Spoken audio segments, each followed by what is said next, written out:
Good morning Odisha. आसतु आज किसी गुरुत्वपूर्ण खबर देखा। आज हूँ अक्टोबर 9 बुधवार। ता सहित वीडियो को लाइक करी चैनल को सब्सक्राइब निश्चित भाव करदे। आईएमडी एक बड़ सूचना देइछंती। शीत आसिया पूर्वर झड़र पूर्वानुमान। रिपोर्ट अनुसार आरब सागर में मौसुमी परवर्ती झड़ हेबार संभावना विषय प्रारंभिक झलक रही। दक्षिण पूर्व आरब सागर एवं लाक्षाद्वीप अंचल में साइक्लोनिक प्रचार एक क्षेत्र सृष्टि होइछि। अक्टोबर 10 रु 11 पर्यंत समान अंचल में यह एक चाप भाव रहीपर यह घनीभूत हो गोटे बात्यार रूप नेब बोली आशंका करा जाउछि। एही व्यवस्था आरब सागर आरंभ हो पारे एवं यार प्रभाव धीरे धीरे बंगोपसागर आड़ को गति करिवो। अर्थात बंगोपसागर में साइक्लोनिक सर्कुलेशन सृष्टि हो पारे। परवर्ती खबर रही दुर्गा पूजा ट्विन सिटी रे रहिबो ट्रैफिक कटकणा। आसंता 9 तारिख रु 13 तारिख जाए कटक एवं भुवनेश्वर रे ट्रैफिक कटकणा जारी रहिबो। एने विज्ञप्ति जारी करिछि कमिशनरेट पुलिस। कटक रे अपराह्न 4 रु राति 1 पर्यंत कटकणा लागू हेबो। सेहीपरि भुवनेश्वर रे अपराह्न 4 रु राति 2टा पर्यंत कटकणा रहिबो।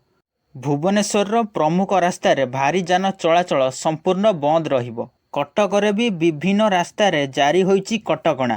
सेहीपरि कटक रे भसाणी 14 तारिख सकाळ 7टा रु 15 तारिख भसाणी शेष जाए लागू हेबो ट्रैफिक कटकणा। सर्वसाधारणक पई विज्ञप्ति जारी करिछि कमिशनरेट पुलिस। परवर्ती खबर रही पीएम किसान योजना को नहीं आसी एक बड़ खबर। नवेम्बर मास 8 तारिख पर्यंत हिताधिकारी माने पीएम किसान योजनार केवाईसी मागणार करें। जनसेवा केन्द्र में यही सुविधा उपलब्ध हेब। राज्यर बहु चाषी भाई भौणी पीएम किसान योजन पंजीकृत होइथिया बेले सेमाने निजर जमी जमा संबंधी तथ्य दाखल करना। सेहीपरि आउ किछि चाषी केवाईसी दाखल करनथिया जणा पड़िछि। एथि सहित आउ किछि चाषींकर बैंक आकाउंट सह आधार संजोग होई नाही। तेणु एही समस्त सुविधा नवेम्बर 8 तारिख सुधा फ्री रे होई पारिबो बोली राज्य कृषि विभाग पक्षरु सूचना दिया जाइछि। परवर्ती खबर रही सुभद्रा योजना को नहीं आसिला बड़ खबर। सुभद्रा टंका मिलिबा नहीं बड़ सूचना देले उपमुख्यमंत्री प्रभादी परिडा। आज दिन 12टा पूर्वर हिताधिकारी को मिलिब सुभद्रा योजना रे प्रथम किस्तिर द्वितीय पर्याय टंका।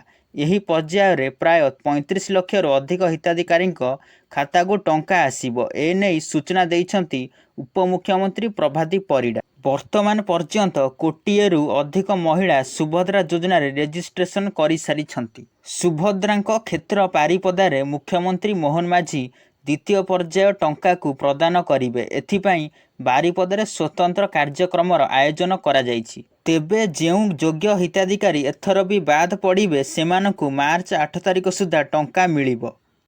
परवर्ती खबर रही 13टी थाना रे नाही सीसीटीवी। भरतपुर थाना मामलें शुणाणी बेले व्यक्तिगत भावे हाइकोर्ट रे हाजर होई उत्तर रखिले एडीजे दयाल गंगवार।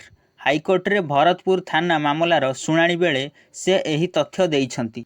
15 दिन रे 13टी थाना रे सीसीटीवी लगाजियो बोली एडीजे कोर्ट को जणाइछंती।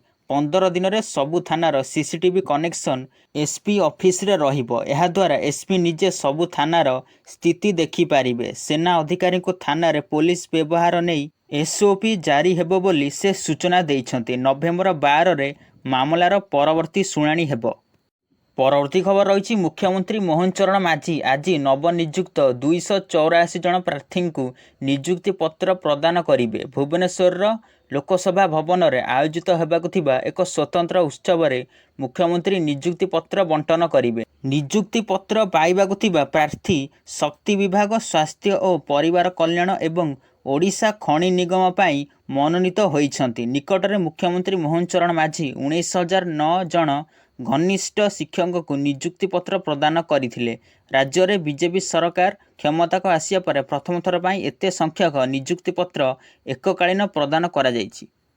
परवर्ती खबर रही मोहन सरकार अमल में हीराकुद डैम और हीराकुद बंध प्रकल्प केनार हेब नवीकरण। 4 वर्ष रे 855 कोटी टंका खर्च रे हीराकुदर हेब विकास। 65 वर्ष पर मोहन सरकार एही बड़ निष्पत्ति नेइथिबारु एबे पूरा राज्य रे चर्चा जोर।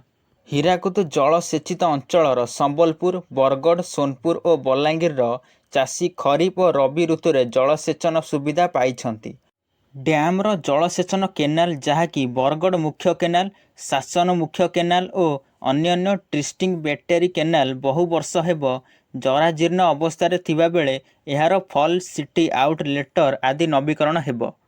ପରବର୍ତ୍ତୀ ଖବର ରହିଛି 2026 ମାର୍ଚ୍ଚ ସୁଦ୍ଧା ଦେଶରୁ ମୂଳପୋଛ ହେବ ମାଓ ସମସ୍ୟା। ଦିଲ୍ଲୀରେ ମାଓ ମୁକାବିଲା ସମୀକ୍ଷା ବୈଠକରେ ଆଜି ପୁଣି ଏ ଟାର୍ଗେଟକୁ ଦୋହରାଇବା ସହ ନକ୍ସଲ ପ୍ରଭାବିତ 8 ରାଜ୍ୟର ମୁଖ୍ୟମନ୍ତ୍ରୀ ଓ ଡିଜିପିଙ୍କୁ ଟାସ୍କ ବି ଦେଇଛନ୍ତି କେନ୍ଦ୍ର ଗୃହମନ୍ତ୍ରୀ ଅମିତ ଶାହ। କହିଛନ୍ତି ଦେଶକୁ ବାମପନ୍ଥୀ ଉଗ୍ରବାଦର ମୁକ୍ତ କରିବାକୁ ଏବେ ଅନ୍ତିମ ପ୍ରହାରର ଆବଶ୍ୟକତା ରହିଛି। ପରବର୍ତ୍ତୀ ଖବର ରହିଛି ମେଟା ମାଲିକାନା photo sharing app Instagram down ଥିବାର ଜଣାପଡ଼ିଛି। ଡାଉନ୍ ଡିଟେକ୍ଟର ଇନ୍ ଏହି ଘଟଣାକୁ ନିଶ୍ଚିତ କରିଛି। ବର୍ତ୍ତମାନ ସୁଦ୍ଧା ପ୍ରାୟ 500 ଲୋକ ଡାଉନ୍ ଡିଟେକ୍ଟରରେ ଏ ସମ୍ପର୍କରେ ଅଭିଯୋଗ କରିଛନ୍ତି। ଇନଷ୍ଟାଗ୍ରାମରେ କାଲି 11:15ରୁ ଡାଉନ୍ ଆରମ୍ଭ ହୋଇଛି। 70% ୟୁଜର୍ସ ଲଗ୍ ଇନ୍ ନହେବା ନେଇ ଅଭିଯୋଗ କରିଛନ୍ତି। ପରବର୍ତ୍ତୀ ଖବର ରହିଛି ଜାମ୍ମୁ କାଶ୍ମୀରର ପରବର୍ତ୍ତୀ ମୁଖ୍ୟମନ୍ତ୍ରୀ ହେବେ ଓମାର ଅବଦୁଲ୍ଲା। ବିଧାନସଭା ନିର୍ବାଚନରେ ଏନ୍ସି ମେଣ୍ଟର ବିଜୟ ପରେ ହେଲା ଘୋଷଣା।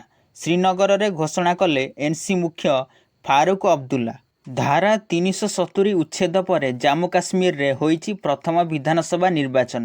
ଏହି କେନ୍ଦ୍ରଶାସିତ ପ୍ରଦେଶରେ 10 ବର୍ଷ ପରେ ନିର୍ବାଚନ ଅନୁଷ୍ଠିତ ହୋଇଥିବା ବେଳେ 90 ସିଟ୍ରେ ହେଉଛି ମହାମୁକାବିଲା। ଏଥର ମଇଦାନକୁ ଓମର ଅବଦୁଲ୍ଲା, ରବୀନ୍ଦ୍ର ସୈନୀ, ଇଲ୍ତିଜା ମୁଫତିଙ୍କ ପରି ଆଗ ଧାଡ଼ିରେ ନେତା ଓହ୍ଲାଇବେ।